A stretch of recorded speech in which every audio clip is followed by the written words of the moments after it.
My name is Rose Ndishu. I'll be the lead judge for today's session. I hope the audience has heard. Please do not stamp your feet, do not clap. You can just use hand gestures or such a gesture. I call to the floor the first proposition speaker. President Obama described the refugee crisis as a test of our common humanity. Soon, we shall know why he said so. Resolved.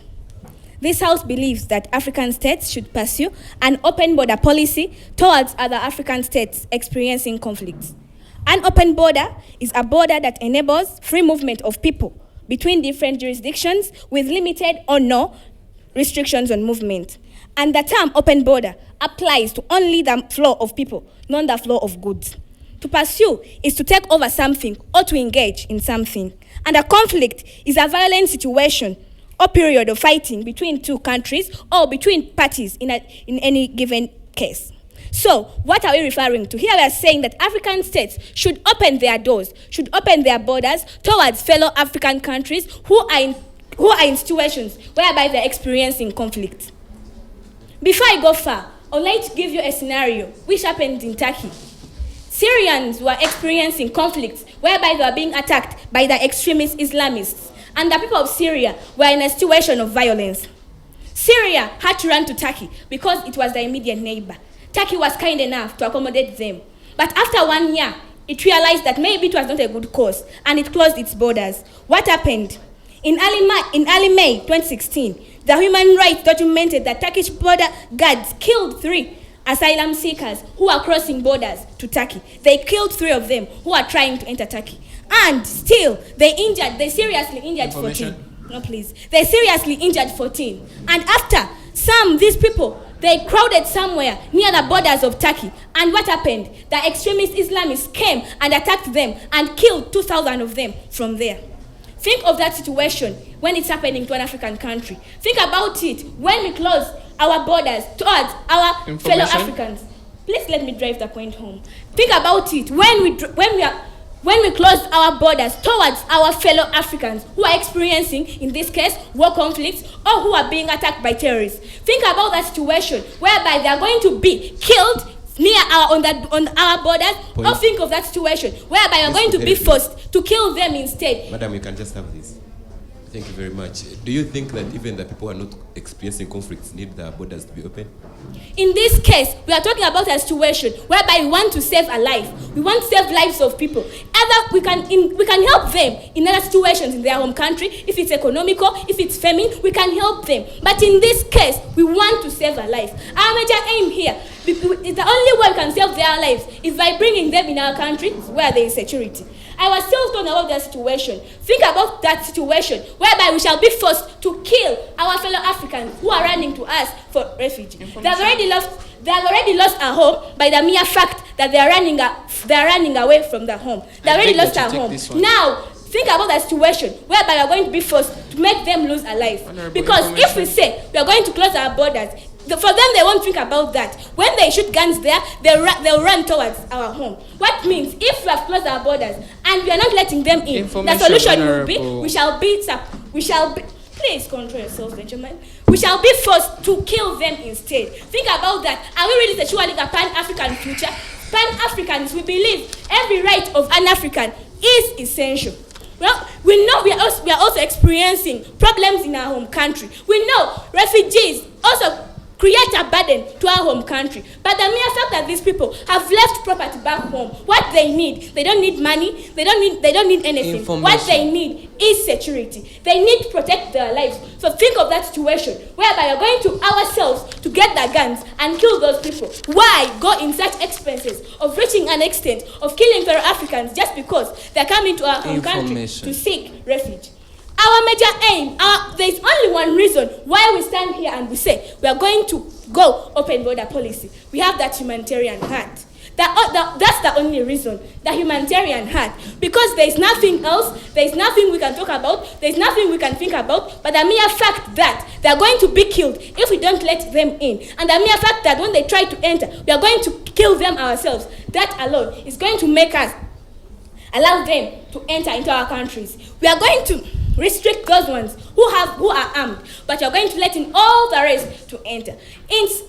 In Uganda, recently, we are holding the South Sudanese, and in one day they got 800 children who are being led by a 14-year-old girl. Think of that situation. We are going to have to send away 800 children who are below 18, who are being led by one 14-year-old girl, and you're going to send them away to be killed. Think of that situation. Are you being humanitarian? Are you being a Pan-Africanist? And let's think about this. We are not doing this alone. We are being helped by the United Nations High Commission for Refugees. They are providing the funds. In Uganda, they have currently provided 2/3 of the required funds. What we need is to give these children a future. We are going to put them in settlement camps, whereby we shall make sure they go to school, we shall make sure they get the health service required, and then afterwards, when peace restores in their home country, they can go back at will. We're not going to lose anything by offering only the third of the required amount of money. We're not going to lose anything by offering that third, because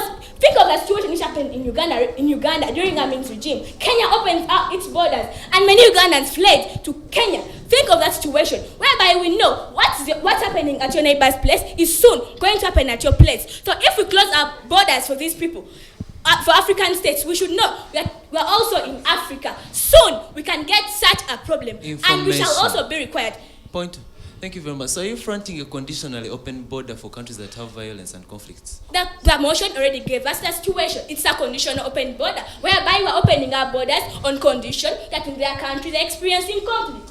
I think that's an easy thing that the negators should get. We are only opening borders to those people who are experiencing conflicts, in particular violence, conflicts, because we believe for the cases of famine, of hunger, we can help. We can get food, we can send to them, we can get funds and give to them, but we cannot help them when it comes to saving their lives. The only way we can help them when it comes to saving their lives is by letting them in Uganda and provide security. What does it cost? Is it going to cost anything? No, it does not cost anything, because we believe we want to make Africa for Africans.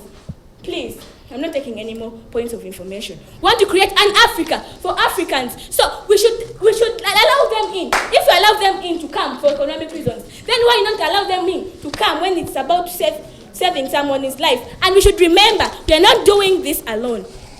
And I would like to inform the House that Uganda is highly recommended, because Uganda is one of the countries with the most, which is more hospitable when it comes to these refugees. It provides them with security, and apart from that, it provides them with education and security. I think that's what we want. We want to develop Africa. We don't want to develop our personal countries. We don't want to be selfish to that extent that if they come, they'll intrude in our employment. They'll take over our resources. No, what matters here is somebody's life. There is no amount of money. There is no amount of resources. There is no amount of anything which is worth somebody's life. So we as the affirmatives are standing here on humanitarian grounds. We are saying, as humans, we believe what's happening there can happen here. So as humanitarians, we are saying we are letting them in because we want to save their lives.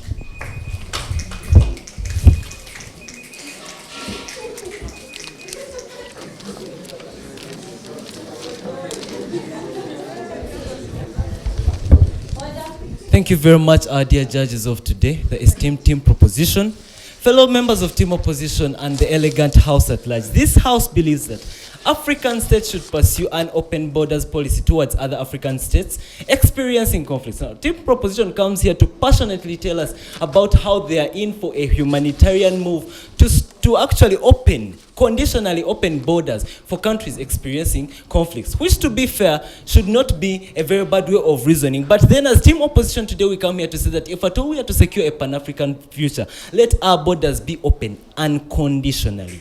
That's the very first thing. Because in this case, we believe that if at all Africa is to progress in a very good way, we'll give it through to you. We should not simply say that we are ready to help each other when we are having war.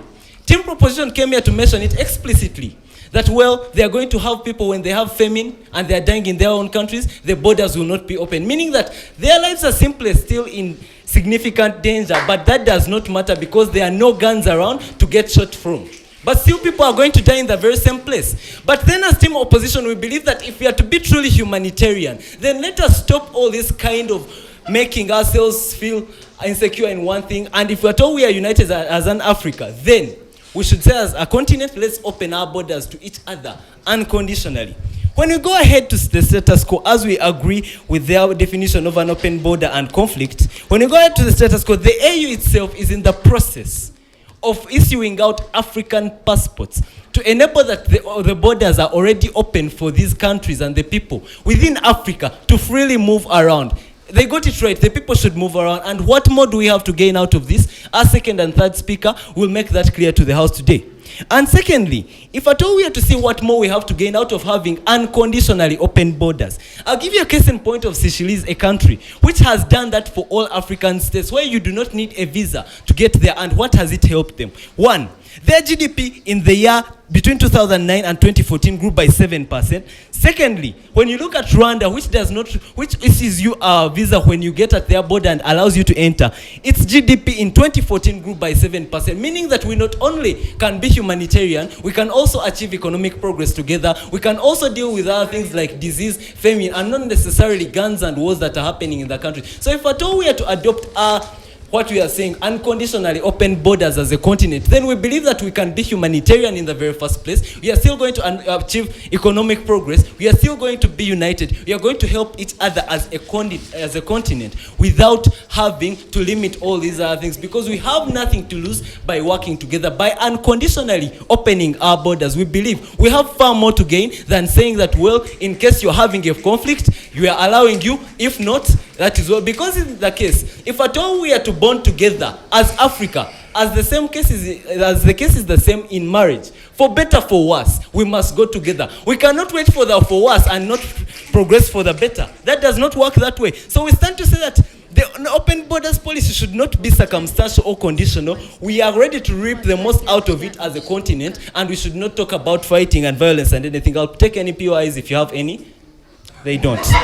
So when we go to the need, we say that, well, there is need to cooperate not just in conflicts, but also in the best way possible. If at all we are to progress, let us not wait for ourselves to be pinned to the wall. Even to make progress together, we must look for the good and for the bad. By making borders open unconditionally, we believe that we have more to gain as a continent than just saying that we are waiting for people to become short and then we try to be humanitarian, yet we will not do the same when they are facing famine. Yes, we will not do the same when they are having diseases, yet we will not do the same even when they can come into our countries and invest in a much easier way. Even when we can go out to there and even learn from those people, we can do it in a very better way. So arguments are that, one, we are going to boost economic development. Secondly, we are going to boost industry, as the case has been, because in Seychelles, their tourism industry has been boosted because they have opened their borders to all African countries, and this is the best way to go. Thirdly, the eagerness that has been shown by the AU by issuing out this African passport in itself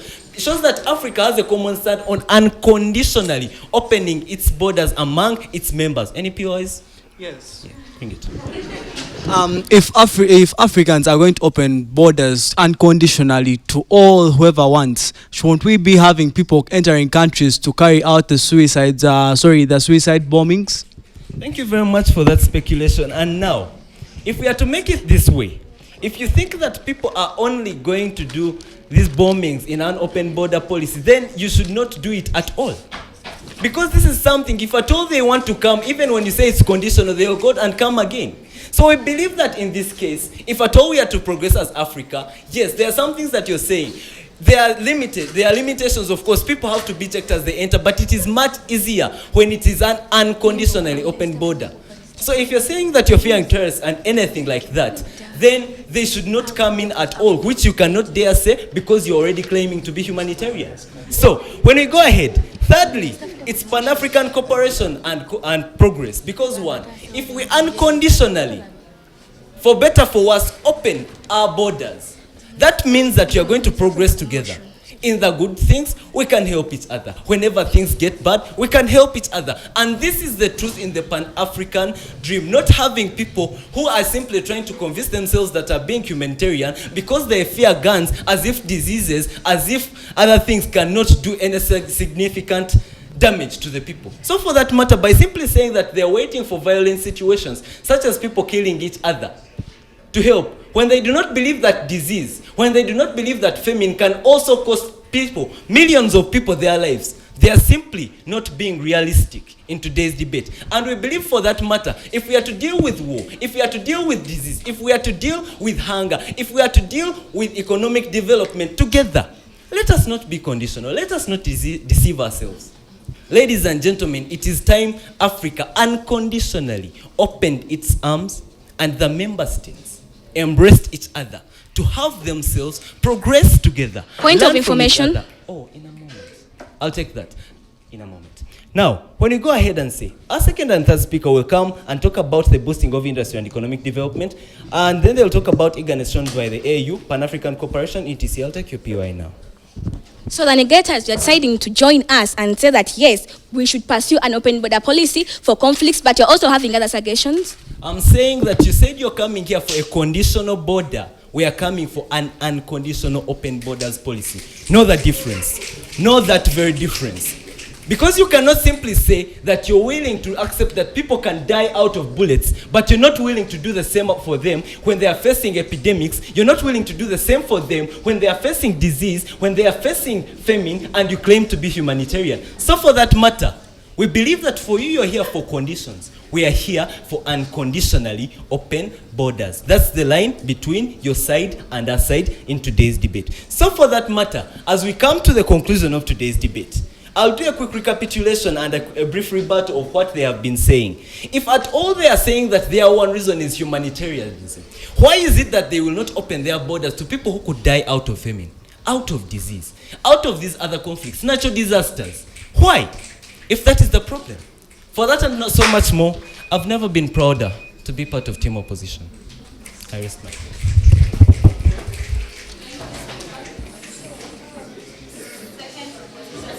Welcome to the floor.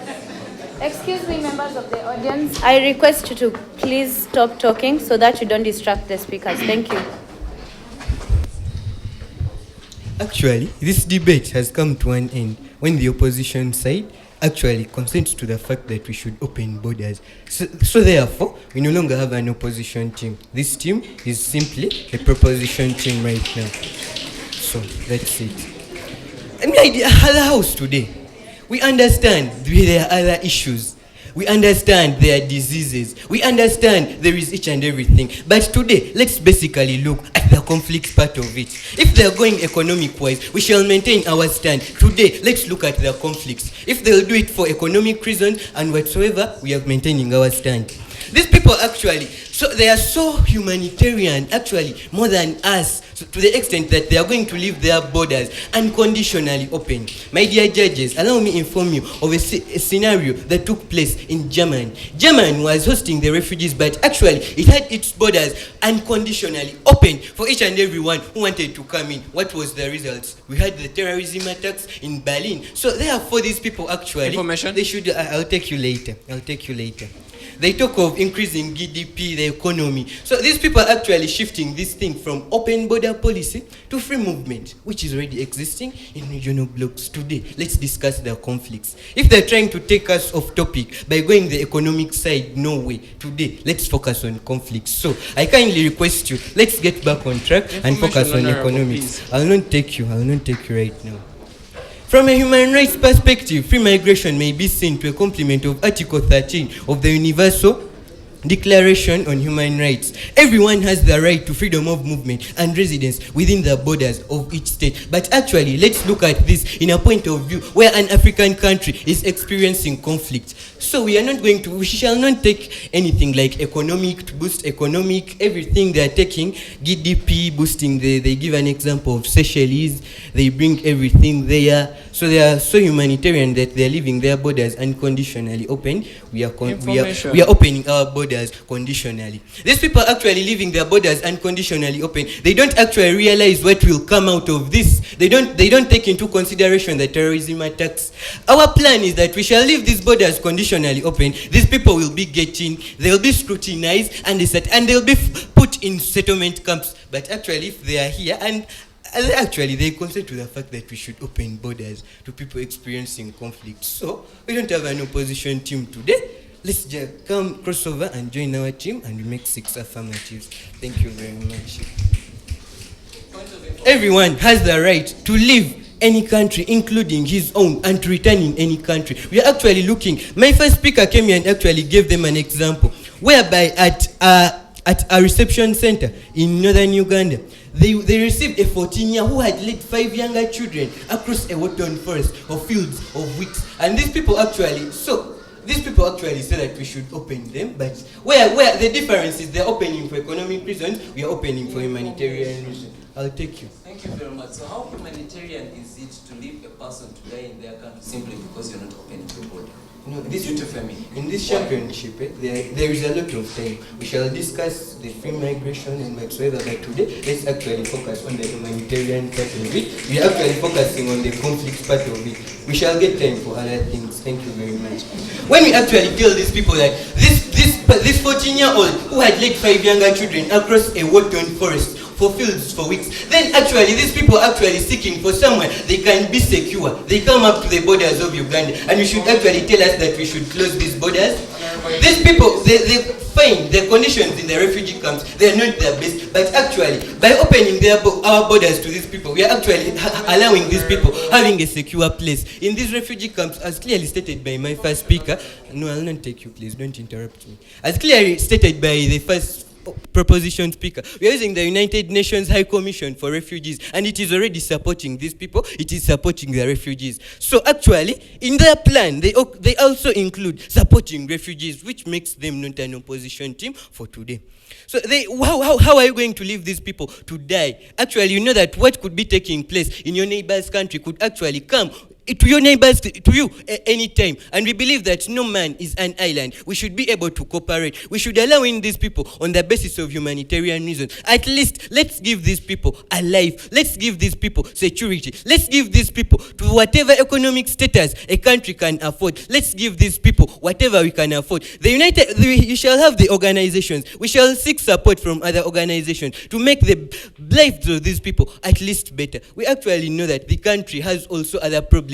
Many other problems that are facing this country. We shall actually come to that, but let's look at saving a life. Someone who is leaving their home country, they no longer have a place of residence. They have left all their property there, and they're actually seeking for refuge, and they come to your country, and you actually want to close their borders, which I don't think the negators of today actually. So you will open borders on the proposition team. At the same reception center, 300 miles from their border, officials logged in 1,400 children who arrived unaccompanied and 5,400 separated from their families. These are children, and we're actually securing a Pan-African future. How do you expect us to send these people back? Yet in Uganda and any other country, we can actually provide for these people. We will know that allowing in these people different backgrounds. There could be threats of terrorism. There could be security threats. But these people, as my first speaker clearly stated, we are opening these people conditionally, that they are not armed. So we are caring about the national security of our country. Thank you. Kenya opened its borders conditionally for refugees from Somalia. Did it prevent the Westgate Mall attacks? So when it opens, so actually, that comes back to your case that maybe Kenya did open these borders conditionally. They were unconditionally opened for those people. That's where the terrorism attacks came in. And that is actually the case of today. You are opening these borders unconditionally without even scrutinizing who is getting into a particular country. And that is not actually what we are saying. We are saying that for anyone to enter, you should not be armed. So actually, that's a contradiction too. I'm not taking any more points of information. So, the people today, let's look at this in the human. We can actually provide for these people. Whatever we can provide, let's provide for these people. Let's open borders. We are all Africans. Let's stop looking at ourselves divided in countries. The borders of colonialism separated us, but actually we are a one Africa. We don't have an opposition team for today because they allow that they should come in. Not so? We don't have an opposition team. So allow me continue. We should allow these people to come in so that we can provide. At least let's provide their life. Let's provide something. We can provide some education for them. These are people who are already displaced. They have no life. They have left their businesses. They can actually not provide for themselves. Most of them even are actually victims of things. They're actually victims of circumstances that even they didn't know of. They're actually victims of things such as wars, intertribalism, those things. They're actually free of this. But if we should really close borders to these people, then I actually don't know where we are taking this. Actually, what is happening to our neighbors could soon come to us. And if we are not ready to cooperate with your neighbors, I don't know if you are securing our Pan-African future. So this debate, we should not look at any country independent. So, the opposition of today, I kindly request you to join the proposition team.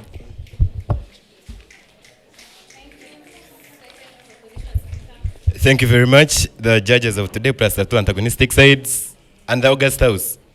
Resolve. This house believes that African states should pursue an open borders policy towards other African states experiencing conflicts.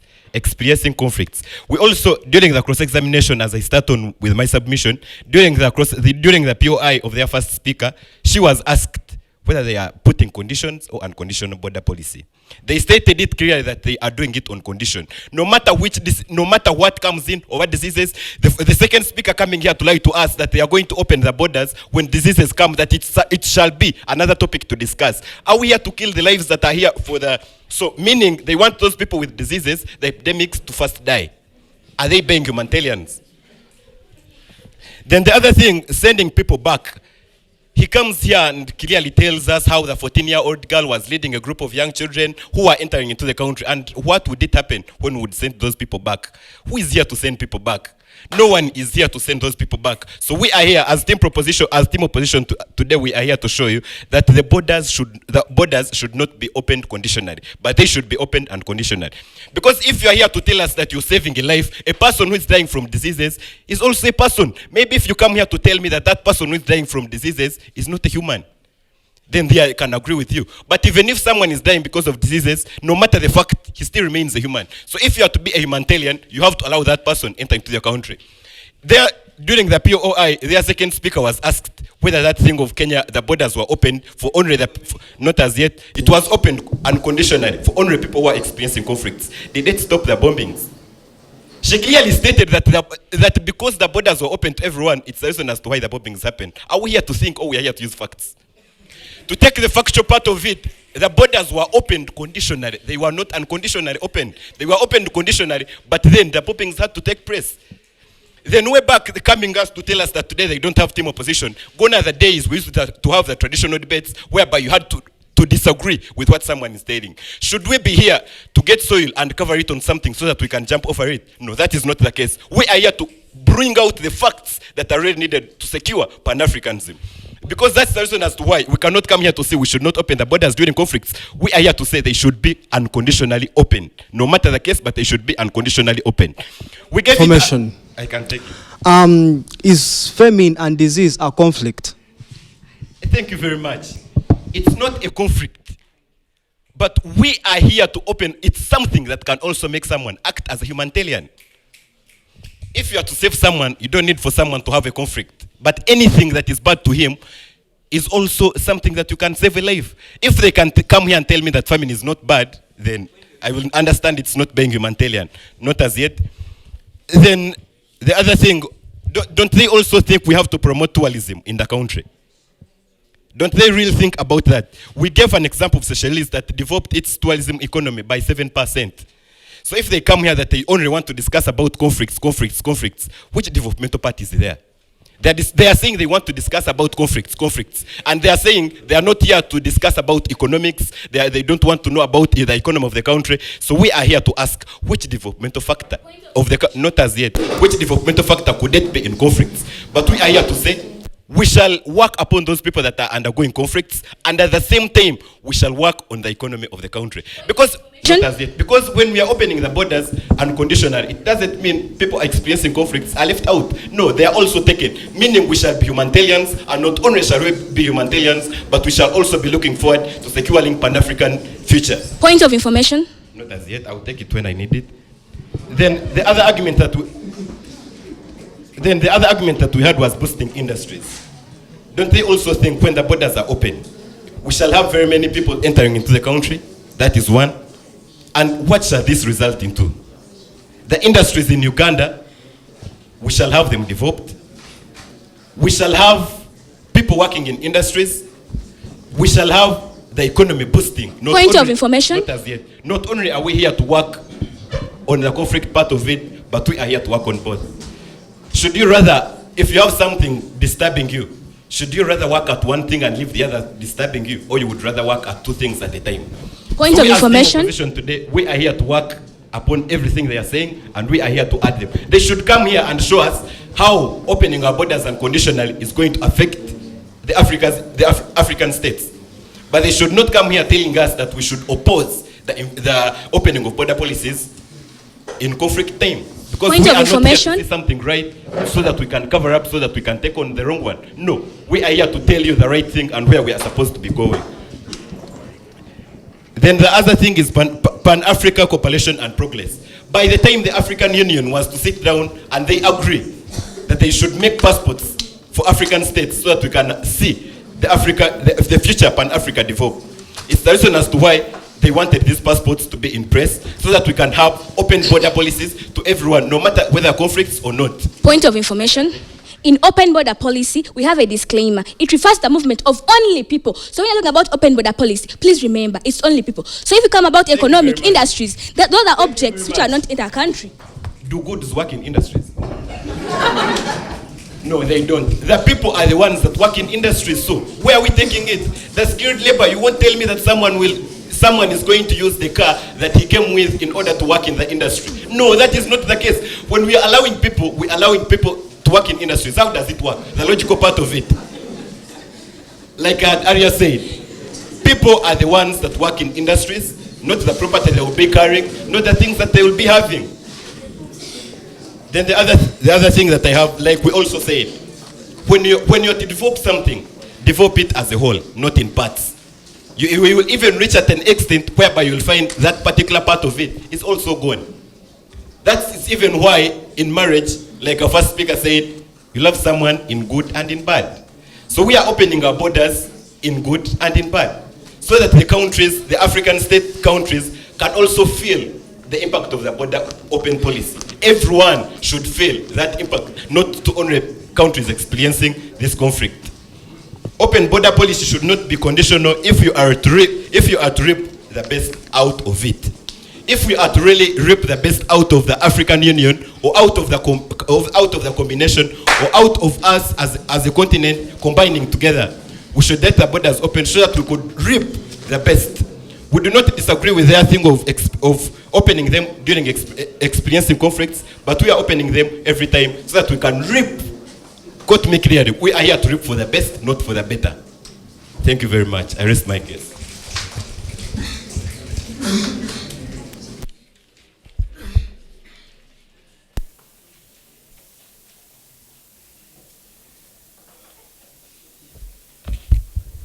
The August House, good evening. We as the formatives of today strongly believe that we should open our borders towards African states experiencing conflict. And the key word being conflict. I'll start as my first speaker started by defining conflict, the negative. Conflict is a violent situation or a period of fighting within a state or between two states. So, as first affirmative stood here, she clearly defined open borders where free movement of people occurs, and people being the key word. So from one country to another, for as long as your country is experiencing conflict. We went ahead to show you an example of Ali May, where Turkish went ahead to close its borders and 3 people were killed. Actually, the Turkish guards killed 3 people, 14 were injured, and after one day, when the Islamic extremists came, they killed 2,000 people. So is this the kind of life we want to give to our African members? As we Africans, we believe in being strongly Pan-Africans, as also the negatives agree. Not yet. They go ahead to tell us that they are going to open their borders unconditionally. They suggest that we open our borders unconditionally. Then we say that if we are to open our borders to these countries facing conflict, we are going to open them with a condition that no one who is armed is going to enter this country. We are going to look at people who are not armed, and these people are seeking refuge so that they can be safe. We went ahead to tell you that the children will be even offered education in the different camps, because we are going to keep them in different camps. We went ahead to tell you that we are being funded by the United Nations High Commission for Refugees, whereby it has offered two-thirds of the resources and money needed by Uganda to help the Sudanese who are in the northern camps. Went ahead to tell you that 800 children were led by a 14-year-old. So are we going to allow people who are facing conflict, who are facing the conflict of death within their countries, whereby people are fighting and shooting at themselves? These are people who forget that they have people they are leading. Now they go ahead to fight against themselves. Now they're going to leave these other people defenseless. So this is what we look at, and this is how we are going to save them. Before we go there, the negators today come and tell us that conflict, they agree with us, that conflict does not include famine and diseases. But then I'll argue in their perspective. They look at conflict and diseases as a cause of death. True, it is a cause of death. But the first affirmative stood here and said, if it is famine, we'll go ahead and send our food. Because we, as a country, we can also be able to have the food and send it over there because it is what they need. Why would you leave your country if there is famine? Yes, it will be a cause to leave your country. But if the food has been provided, what further need do you need to move? I'll take you. Faster. Thank you very much. Don't you think that a lack of education is not for only countries experiencing conflict, but for also other? Thank you. Are you aware that Rwanda has over 50 Ugandan teachers teaching English? Is that a conflict? But we are able to send education. So if you're claiming that people are lacking education, we can also send the teachers because these are resources that we clearly have. No. We go ahead to tell you we're specific about the conditions that we're putting. And it was only one condition: for as long as you're not armed and for as long as your country is facing conflict. And the conflict has been defined as a state of violence. So I do not believe that disease is a violence. I do not believe that famine is violence. I sincerely do not believe that lack of education is violence. By the time you lack education, that means you cannot even afford. Therefore, how do you expect these people, if they cannot afford education in their country, how are they even going to move out? Furthermore, we go ahead to look at the industries and the machines, because the second negator stood here and told us that do goods work in industries, and clearly he answered, no, they do not. I'll also want to tell you, don't we find machines in the different industries? Don't these machines go ahead to operate different activities where they are supervised by people? Are we lacking production? Are we lacking in resources to function these machines? No, we do not. And today, clearly, we are looking at the open border policy for countries facing conflict. I'll take you. I thought you're here today to discuss the movement of people and machines. Exactly. It is the negators team that brought about the machines and the people working in industries. But then we are going to argue in all perspectives, and our case today is being humanitarian. We are driving back to the point of helping someone who cannot help themselves against people who have the power. These are the people who have gone ahead to destroy people's lives. Now, if we cannot offer a hand because the issue is happening at our neighbor's door, therefore, it is coming to our door next. We went ahead to give you an example of Uganda. During Idi Amin's time, Kenya was kind enough to open its borders to Ugandans. Now today, it is Uganda in the position to help the Sudanese who are facing the conflict. So this is the Pan-Africanism we are looking at. You go ahead to tell us that African Union is working towards getting African passports. I believe this would even make the work easier. Someone who is poor will be able to own a passport, it will be like an ID. You will be able to own the passport and to be helping you in case of the conflict so that you can move to the next country. So I believe this is going to work in the favor of us. So that today's negators strongly agree with us that we need to open these borders so that we can help ourselves. Furthermore, we go ahead to look at the tourism. Countries do not lack in tourism. We are sincerely okay. Today we are discussing open border policy for countries facing conflict. I'll take you. Yes, thank you very much. So is there some kind of minimum requirement that you need in order to... No, we do not any minimum requirements. For as long as your country is facing conflict, as long as you are not armed, we've stated that we are going to take you in, because you are not armed and you sincerely need the refuge because your country is facing conflict. If it is food, we shall send the food over to your country. If it is disease, and if we are in position to help, we can be able to help. But in this case, we are discussing countries facing conflict. We go ahead to tell you that in securing a Pan-African future, we need to be humanitarian to our neighbors. And in being humanitarian to our neighbors, we need to help them in the ways we can. But in the ways we cannot go ahead to put our country's security at risk because we need to have help to others. We are going to help them, but in doing so, we need to make sure that the people we are helping are not going to bring harm to us. Providing a third of their resources shall not cost us, provided we are going to do the right thing, and the right thing is sincerely helping someone who cannot help themselves. And in this case, that is someone who is facing conflict in a country that is torn by war. Now, as I close, this House believes that African states should pursue an open border policy towards African states experiencing conflicts. We are going to provide for the vulnerable people, for the vulnerable child who cannot continue education. We are going to provide a meaningful life to this child because in his or her country, someone has gone ahead to tear it down with war. If we are continuing to help these people understand that they are going to live a life and we can help them as the affirmatives of today for as long as they are not armed. Thank you.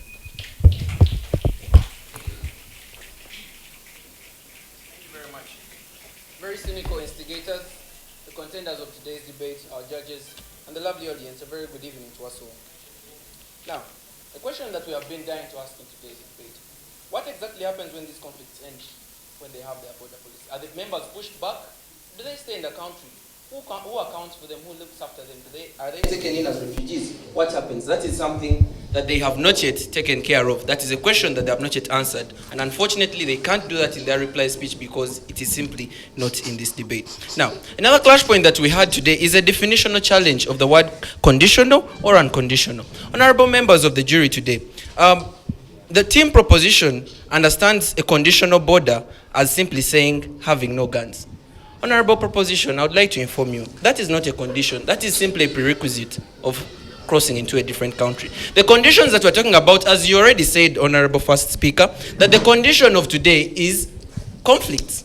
That is the condition that they are talking about. We are discussing that conflict. And for us as team opposition, we are saying unconditionally. That means whether in terms of conflict or not in terms of conflict, the border should be open. That is what we meant by unconditional conflict. So when you come and tell us about terrorists, either way, you're still shooting yourselves in the foot because it is what you want. Now, they came here and talked about different things. For example, they said the people in Turkey and everything like that. Now, the question that we also would like to ask them is that, were these people crossing legally or illegally?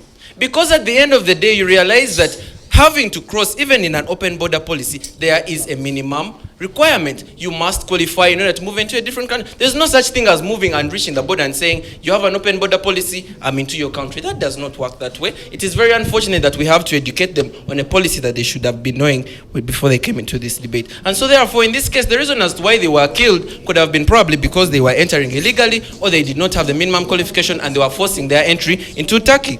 Now, they also came and say that they are humanitarian, and if at all their people are having hunger, famine, and everything, they would send food. Well, that is a very good response. But we would like to know, what happens to situational or natural calamities that happen? For example, eruption of a mountain. What are you going to send to them? Fire extinguishers? Unfortunately, you won't. So therefore, you need to have these people coming into your country. You need to open their border. Because that is not a conflict. As they defined it, it is fighting between countries or within the country. So we'd like to know, what are they going to do for these people who are having such hardships, yet they need to move into a different area? Now, they said we are not here to talk about economics. Well, were we astounded? Were we surprised? Who doesn't know that in order when someone moves, you need factors of production? And these factors of production are land, labor, capital, and entrepreneurship. Who needs to move with this? Land is available in the area where you're going. Point of information. Hold on just a minute. the capital you can get entrepreneurship is up here. So in that case, when they come and they say they're not here to talk about development, I really don't understand what they are meaning. Because for them, they're looking at a situation whereby someone is simply going to come in a country, live there, you feed him, you do everything to him, and at the end of the day, who knows what happens? Because they haven't told us what happens when the conflicts in their countries come to an end. And therefore, in this case, as team opposition, where we support... Point of information. In this case, where we support unconditional open border policy, we are saying these people coming into the country with all these factors that we have mentioned, they are going to invest in this country. That is why we gave an example of Seychelles, which improved in its GDP. We have seen Rwanda. We have seen very many different countries that have benefited from this. They talked about the Germany and the terrorists. That was their second speaker. Hold on just a bit. I'm coming to you. They talked about their second. The second speaker talked about Germany being killed. Well, the question is, in that case, isn't that a contradiction in what they exactly wanted to do? Because they said they had an open border policy, which is a very big contradiction in this case. And either way, the reason as to why maybe these terrorists were there was maybe because they did not have even proper checking of these people. They're saying their condition, and put in quotes, is having no guns. But we have seen people do worse things than this. Point of information. Committing murder. How long does it take for people to be killed? Take a very good distance here in our very own Uganda. We have seen very many killings around of women. Do those people need to actually come with guns? No, they don't. Now, they said humanitarianism is the right way to go. And as their first speaker, hold on just a bit, I'll come to you after this. Their first speaker said, as they came, Barack Obama said, a refugee crisis is a test of our humanity. Well, honorable judges, yes it is. But must it only be in a refugee crisis that we need to test our humanity? Must it? Because according to team proposition, that is what they believe. Bring your POI. Does an eruption occur in the whole country or in a specific area of that country? So, he's asking if the eruption occurs in the whole country. What happens, rhetorically, what happens if it erupts maybe close to a border, or those people need to shift into your country? Do you need to take them back elsewhere? No, you don't. They need to come into your country. That is simple logic that we expected them to bring in, but they haven't. Now, the Pan-Africanism future that we are talking about, ladies and gentlemen, today cannot happen without development. What is the Pan-African dream, honorable proposition? They do not know. Because you cannot have a true Pan-Africanism future, a true Point of information, without development. Hold on just a bit. We gave them an example of the Kenya West bomb attacks, and they said it was open unconditionally. Kenya was applying an open border policy, which was conditional on the fact that it was in conflicts. People still came in and bombed them because it did not save them that way. So that is also another contradiction that they have simply mentioned in today's debate. However, we look at it in this way. The AU eagerness towards the cause, it has already issued passports. They said it would help them. Yet he also contradicted himself and said there is no minimum requirement or minimum qualification. So what is it that they are talking about? In this case, they do not understand. Now, moving on to the hastening of Pan-Africanism. I have not yet seen them coming Point to of information. Hold on, be humble. We have not yet seen a situation whereby the hastening of Pan-Africanism cannot come without, and I repeat, without the solidarity of African states coming together. They cannot happen. The Pan-Africanism they're talking about is a conditional one. That means where you are in conflict, you cannot have it. And in that case, there is need to cooperate not just when there is conflict, but we need to strive for continental development. This development that we are looking at is not only for the country that is accepting, but the country that is having other people. Because you are saving those same people who will come in your country because they have qualified, because they are safe, because they are not a security threat. They're going to come into your country and invest it. Yes, I'll take your POI. Do you understand that there's a difference between free migration and open border policy? Okay. Do I understand if there is a difference between free migration and open border policy? Yes, I do. Because free movement does not require minimum qualification. Your open border policy that you're talking about requires a minimum qualification because they are nodding their heads because they think you're going to walk past through Uganda and say, I'm in Uganda. You need either a national ID, you need something that shows you that you are from that country moving to another. Therefore, that is your difference. Now, we gave them, moving on to the next thing. We say that open border policy should not be conditional if it is indeed to benefit the whole of Africa. They are the ones who came here with the idea of Pan-Africanism. But we are looking at it at a continental kind of situation. That kind of sphere whereby we need to see Africa develop to a certain stage at a certain time together as one. We are not willing to look at a situation whereby only a country is accepting it because people are in conflict. And for that and much more, we believe that team opposition today stands with the best case because they have contradicted themselves in very many ways. The clash points that we have showed you, we won them in a sense that we were versing Because circumstantial borders versus uncircumstantial borders, or in that case, conditional borders or unconditional borders. Now, the questions that they have not yet answered in today's debate doom them to lose today's debate. And one of them, and the most crucial, was what happens when the conflicts end? Are the people sent back? No, they are not. The contradiction that there is no minimum requirement needed also dooms them to lose because they do not understand the resolution of today. Ladies and gentlemen, nothing does us proud as team opposition to see this resolution fall. Thank you.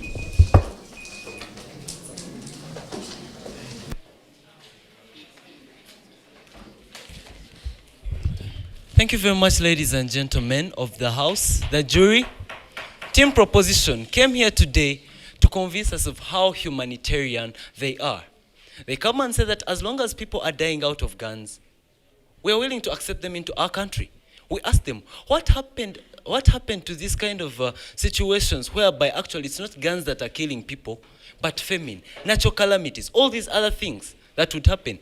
They could not give a valid answer for that because sooner or later you find that if you're to be humanitarian, you have to deal with more than guns only, which we have proven in today's debate. If at all they are talking about humanitarianism, then they should be ready to accept people, not more on a violence and even gun basis, but also look at these other factors like disease, natural calamities, which I have pointed out and have gone unanswered. They talk about their second thing as achieving Pan-Africanism, and we wondered, what kind of Pan-Africanism does not have development in it? If at all they are here to discuss a debate without development, we brought to them one thing, and that was conditional borders versus unconditional borders, which has been the entire clash point in today's debate. They could not rebut the case that we are going with unconditional borders, we are going to achieve development. They could not rebut anything like we are going to have us develop together. They could not rebut anything that is going to help more people, not just from this perspective, a smaller perspective, but even in achieving a great future.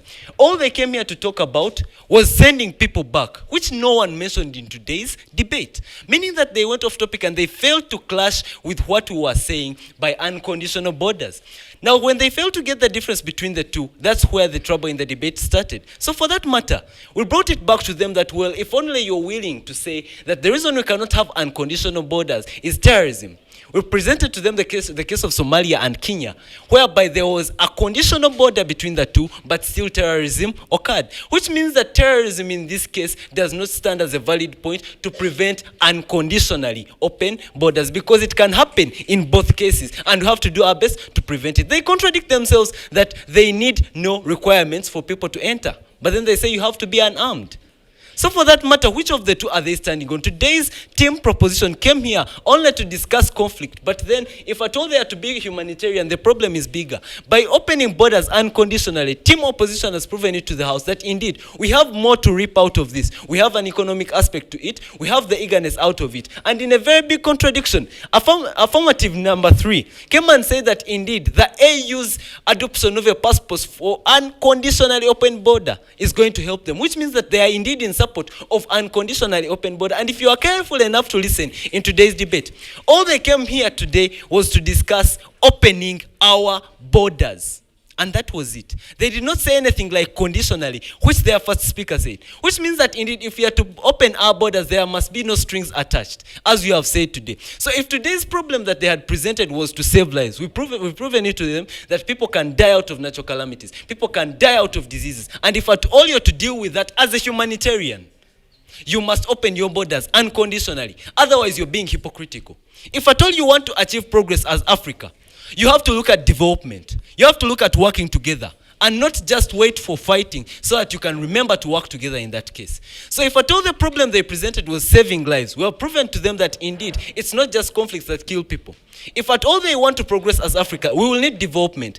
And the only option in today's debate that has been raised on the sides is the question or the aspect of unconditionally open borders. So for that matter, by virtue of the fact that they agree to the fact that their thing cannot solve everything, people might continue to die even though they are having all these other circumstances. Secondly, if terrorism cannot be solved but by what they are saying, then for that matter, team opposition believes we deserve to win today's debate. Here's my case.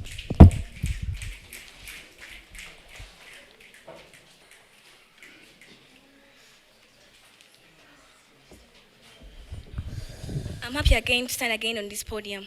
because it seems we have already won the debate. Since the negators of today just added on some bit of suggestion, which we believe might be important and we're going to think about it. But the mere fact that they have accepted that, yes, in this case, the mere fact that they have accepted that, yes, for the case of opening borders for people experiencing conflict is fine, then maybe next time we shall go economic. People, there is a difference between being a humanitarian and being economical. And there is a difference between open border policy and free migration, which they have failed to understand. In open border policy, we have a disclaimer. It refers to only movement of people. So if you come up and say, opening borders for only people, and then you come up here, talk about industries. If you are talking about industries, that means talking about raw materials coming in, machines coming in, which is not in any way open border policy, and they fail to understand that.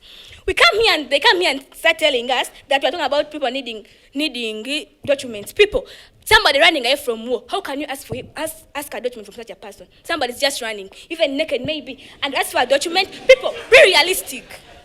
Please be realistic and stop stating fallacies and giving us. Won't allow this. For us here, we are still on the motion and we still stand. Yes, we are being humanitarians. We are going to open our borders to people to fellow Africans experiencing conflicts. Because even we cannot just say that you're going to open borders to everyone, because we believe in this case, even as we are doing this out of our humanitarian act, not because we are so rich that we can afford to take care of them, but we're doing it out of our humanitarian heart. So if you come up here and tell us we should open to those who want to get jobs, to those who want people, we're just doing this to help, not because we have enough to supply to these people. So we're just doing this out of our humanitarian heart, not to help everyone, not because we have many employment opportunities here. So if you come up and say, your agriculture open borders, I think we should go back and look into it and think if it's a good way to go. We believe that all humans are equal. We have given case studies of where people are killed because they have been refused to enter. We have given case studies of where people have been killed by the security guards when they're just refusing them to enter just because they have closed their borders. And the good thing, you accepted our side. You said, yes, we also believe that's the correct thing. You said, yes, also us, we affirm the motion. But we're giving you more suggestions. We accept them. We shall think about them. And maybe some other time, the debate is that they still want there to go. We shall come back and talk about that. But so far as opening borders to countries experiencing conflict is concerned, we believe with the affirmatives have taken the case.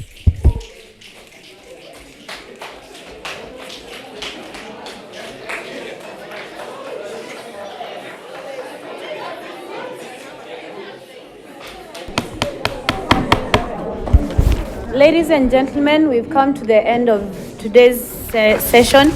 I ask the teams to meet and shake hands and then move out. We are going to give you the results later on. Thank you.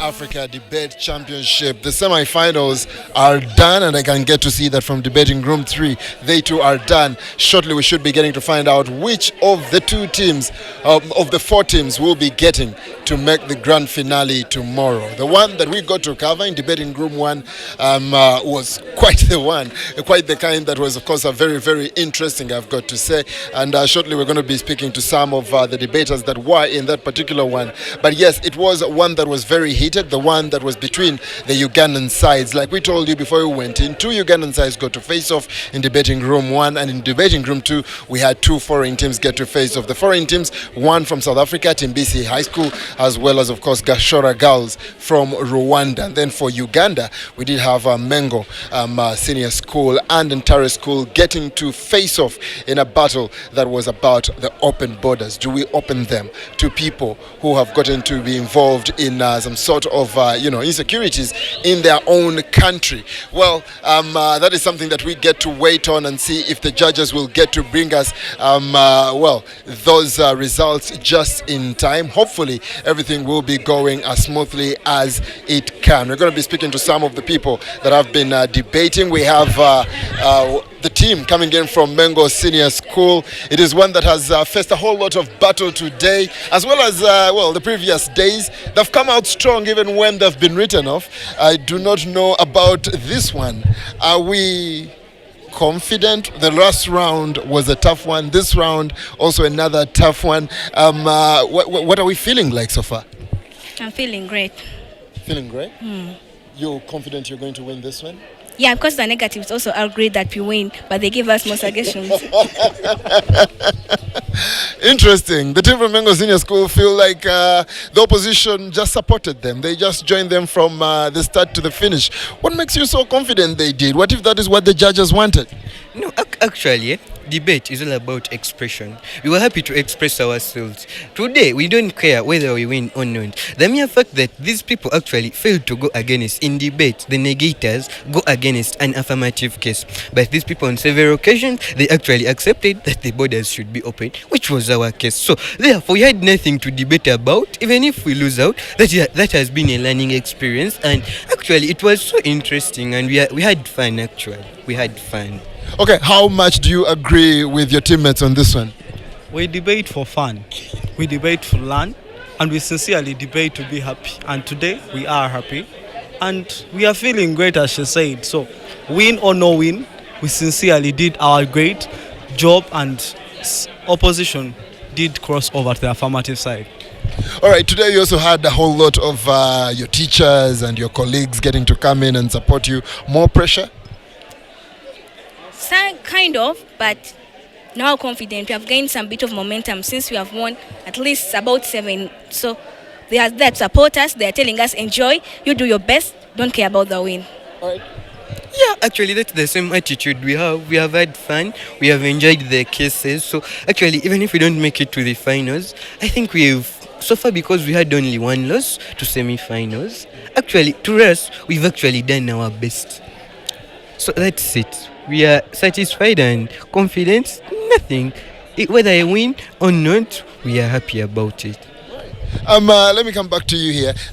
When we started out, it was just 3 judges. The numbers continued to grow and grow. This last one, of course, saw them having a panel of 7 judges. What does that make you feel like when you walk into a debating room and there's 7 chairs that are going to be filled by judges who are going to be there to judge you? Doesn't it throw you off in a way?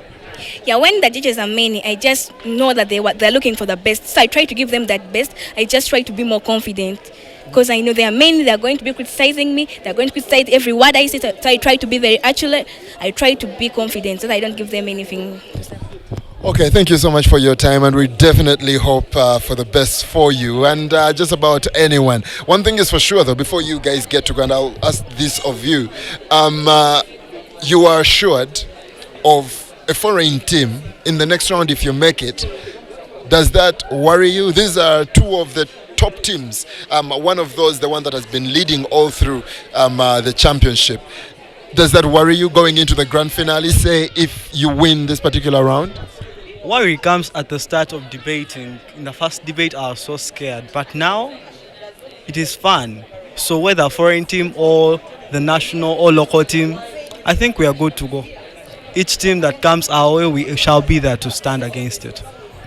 Thank you so much for your time. We will let you go take your rest as we wait for the announcements. Like we told you, 2 Ugandan schools got to face off in one semi-final, 2 foreign schools got to face off in another, and we shall be waiting to see how that one got to go. Now, the boys from Ntare School get to join me here. How are you, gentlemen? How are you feeling? We are good. We are feeling better. The environment is too cool, and we really feel it's the best for us. All right. How would you say that debate went? It was epic. Why? Because the team that came was a bit very challenging, but we still felt that we had the better case, better arguments, and better approach to the resolution. So they tried to challenge it here and there, but we still stood our ground. Okay. Now, speaking of standing your ground, they felt, and they kept mentioning it in there, that the opposition had become proposition. Why do you think they thought that, and why do you think you are right in the mode of approach? Well, it comes from the basic point of debate. It's called agreeing to disagree. Now, this is one concept they didn't really get very well. Sometimes you don't have to say, I'm on one side and you're on the other. This was about getting the best problem for the need they presented. If at all people are dying and we need to deal with it, then we shouldn't look at guns as the only thing that can kill people. Understand? Because people can die of diseases, calamities, etc. So when I bring a better alternative of saying that instead let's do this that will encompass all that, I'm simply not being part of proposition. I'm just dealing with the same problem in a different way.